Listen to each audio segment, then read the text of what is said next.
এটা হলো চেন্নাইয়ের সমুদ্র। চলো ভিডিওটা প্রথম থেকে দেখাই।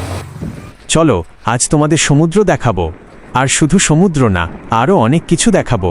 পুরো ভিডিওটা একদম শেষ পর্যন্ত দেখো। আজকে সব বলবো, আমি কোথায় থাকি আর কোথায় কাজ করি। ভিডিওটা একটু মিস করো না, পুরো ডিটেলস আসছে। তো গাইস, ফাইনালি আমরা চলে এলাম সমুদ্রের পাড়ে। তো এখন আর মুখে কি বলবো, তোমরা জাস্ট সমুদ্রটা নিজের চোখে দেখো।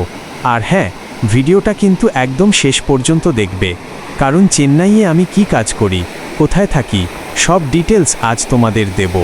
এমনকি এখানকার কাজের নিয়ম কানুন কেমন, সব কিছু বলবো। পুরো ভিডিওটা দেখতে থাকো।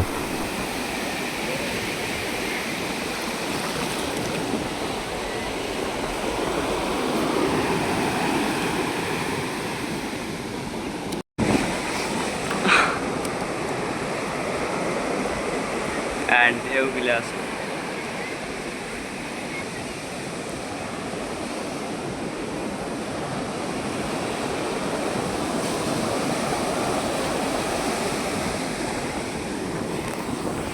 এইভাবে ছুটি নিতে হবে।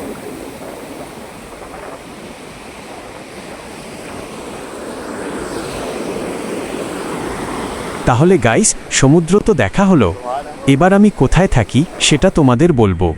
আমি ঠিক এই বিল্ডিংটার পাশেই থাকি। তো চলো তোমাদের আমার থাকার জায়গাটা ঘুরিয়ে দেখাই। আর এই যে দেখছো, ইনি হলেন আমার দাদা, এখানে বসে আছেন। আর আমরা ঠিক ওই সামনের টিনের বাসাটাতেই থাকি।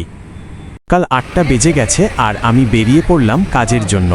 চেন্নাইয়ে কাজে যাওয়ার জন্য বাসই সবচেয়ে বেস্ট, কারণ এখানে প্রচুর বাস পাওয়া যায়।